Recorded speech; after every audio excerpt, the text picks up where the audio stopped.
2022년 12월 압록강 얼음이 얼어붙기 시작하던 어느 날 밤, 한 남자가 15살 딸의 손을 잡고 어둠 속을 걸었습니다.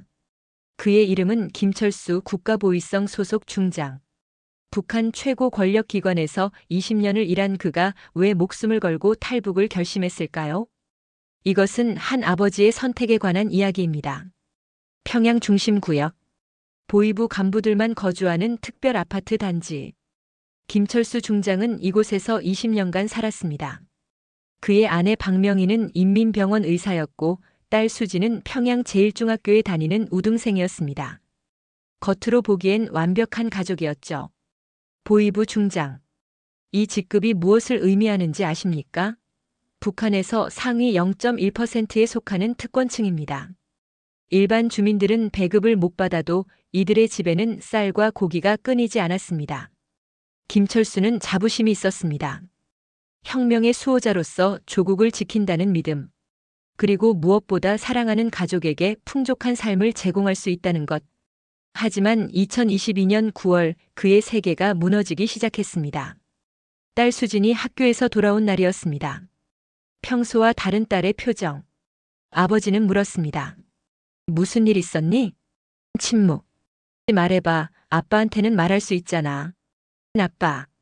제가 한국 드라마를 봤어요. 그 순간 김철수의 심장이 멎는 듯 했습니다. 보위부 중장인 자신의 딸이 남조선 영상물을 보다니. 북한에서 한국 드라마 시청은 반동사상 유포죄, 정치범 수용 소행입니다. 가족 전체가 연좌죄로 처벌받습니다. 더 큰 문제는 이미 학교 친구가 보위부에 신고했다는 것이었습니다. 다음 날 아침 김철수는 출근과 동시에 상급 부서로 호출을 받았습니다. 회의실에서 그를 기다리던 건 상급 중장이었습니다. 김동무, 자네 딸 일 들었네. 동무, 그건. 자네도 알겠지만 이건 자네 선에서 덮을 수 있는 문제가 아니야. 김철수는 20년간 이런 상황을 수없이 처리했습니다. 다만 대상이 자신의 가족이 된 적은 없었죠. 보위부 간부의 가족이라도 예외는 없습니다.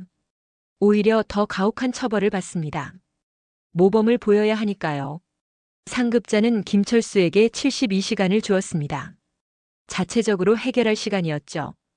그 의미는 명확했습니다. 딸을 직접 당국에 넘기거나 가족과 함께 사라지거나. 김철수는 집으로 돌아왔습니다. 아내 명희는 이미 모든 것을 눈치챘습니다. 당신, 어떻게 할 거예요? 침묵. 우리 딸을. 당신이 직접. 다른 방법을 찾아야 해. 그날 밤 김철수는 20년 경력으로 쌓은 정보망을 총동원했습니다. 탈북 브로커의 연락처, 국경 경비의 허점, 안전가옥의 위치. 그가 20년간 잡아온 탈북자들의 루트를 이제 자신이 이용해야 했습니다. 탈북 브로커와의 접촉. 이것만으로도 사형감입니다. 하지만 선택의 여지가 없었습니다. 중국 쪽 브로커에게 암호화된 메시지를 보냈습니다. 답장이 온 것은 12시간 후. 조건은 가혹했습니다. 1인당 1만 달러, 총 3만 달러. 김철수에게는 그런 돈이 없었습니다. 하지만 20년간 보위부에서 일하며 모은 정보는 있었습니다. 다른 고위 간부들의 비리 증거, 중국 사업가들의 비자금 정보. 김철수는 자신의 모든 것을 팔기로 결심했습니다. 충성심도 명예도 과거도. 3일 후 밤 11시 신의주 국경. 강이 얼기 전 마지막 기회. D-3. 김철수는 평소처럼 출근했습니다. 의심받지 않기 위해. 동료들은 몰랐습니다. 그들 앞에서 서류를 검토하는 이 중장이 72시간 후면 역적이 될 것이라는 것을. D-2.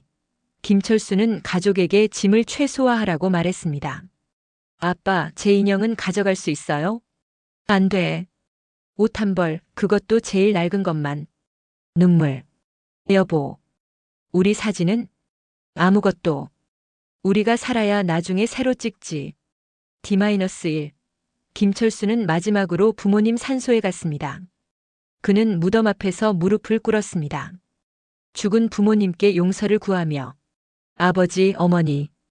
불효자를 용서하십시오. 저는 이제 역적이 됩니다. 하지만 제 딸만은 제 딸만은 살려야 합니다. 2022년 12월 15일 평양에 첫눈이 내렸습니다. 오후 6시 김철수는 딸의 손을 잡고 평범하게 산책을 나갔습니다. 아내는 30분 후 따로 출발. 오후 7시 세 사람은 평양역에서 합류했습니다. 신의주행 기차표는 이미 확보했습니다. 기차역 검문. 이것이 첫 번째 관문입니다. 동모 신분증, 보이부 증명서 제시. 중장 동모 국경 출장이십니까? 그렇네. 급한 업무야. 가족 동반이십니까? 아내가 의사라 현지 보건 점검도 겸하는 거야. 첫 관문 통과. 하지만 이것은 시작에 불과했습니다. 기차는 6시간 동안 달렸습니다. 김철수는 한순간도 눈을 감지 못했습니다. 수지는 떨고 있었습니다. 어머니 명희는 딸을 꼭 안고 자장가를 불렀습니다. 새벽 1시. 신의주역 도착. 신의주. 북한에서 중국으로 넘어가는 주요 통로입니다. 동시에 가장 삼엄한 경비지역. 브로커의 지시역에서 북쪽으로 3km. 폐공장 뒤편에서 대기. 하지만 문제가 생겼습니다. 갑자기 국경 경비가 강화된 것입니다. 이유는 간단했습니다. 바로 전날 다른 탈북자가 붙잡혔기 때문입니다. 폐공장까지 가는 3km. 평소엔 30분 거리지만 이날은 달랐습니다. 경비병들이 곳곳에 배치되어 있었습니다. 군견까지 동원됐습니다. 속삭임 여보. 돌아가요. 못 돌아가. 이미 늦었어. 아빠. 무서워요. 소리 내지 마. 아빠가 꼭 지켜줄게. 새벽 3시. 폐공장에 도착했습니다. 하지만 브로커는 없었습니다. 30분을 기다렸습니다. 1시간을 기다렸습니다. 아무도 오지 않았습니다. 김철수는 깨달았습니다. 브로커가 거래를 포기했다는 것을. 아마도 경비 강화 때문에.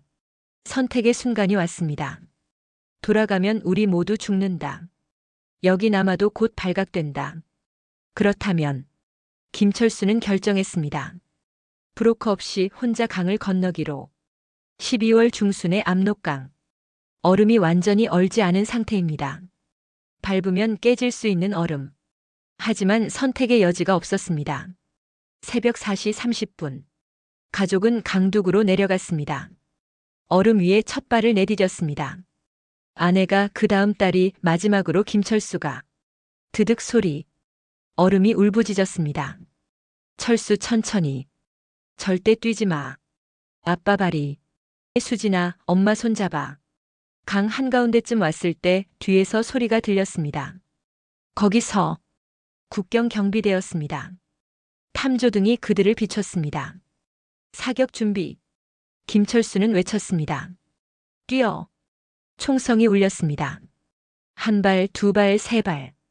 얼음이 깨지는 소리. 차가운 물이 다리를 적셨습니다. 하지만 멈출 수 없었습니다. 딸을 끌고 아내의 손을 잡고 그는 뛰었습니다. 중국 쪽 강도까지 남은 거리 50m, 30m, 10m. 탕! 김철수의 어깨에 총알이 박혔습니다. 하지만 그는 멈추지 않았습니다. 마침내 중국 땅에 발을 디뎠습니다. 2023년 3월 서울.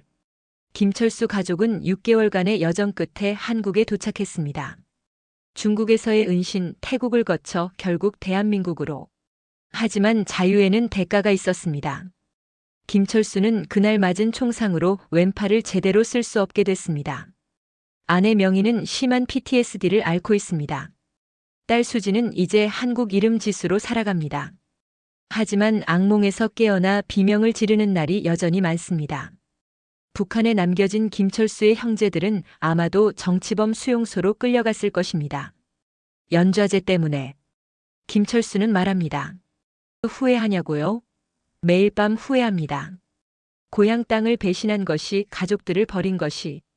하지만 다시 그날로 돌아간다 해도 저는 같은 선택을 할 겁니다. 제 딸을 지키기 위해서라면. 2025년 현재 한국에는 약 3만 4천 명의 탈북민이 살고 있습니다. 그들 각자에게는 이런 사연이 있습니다. 목숨을 건 선택, 잃어버린 가족, 그리움과 죄책감.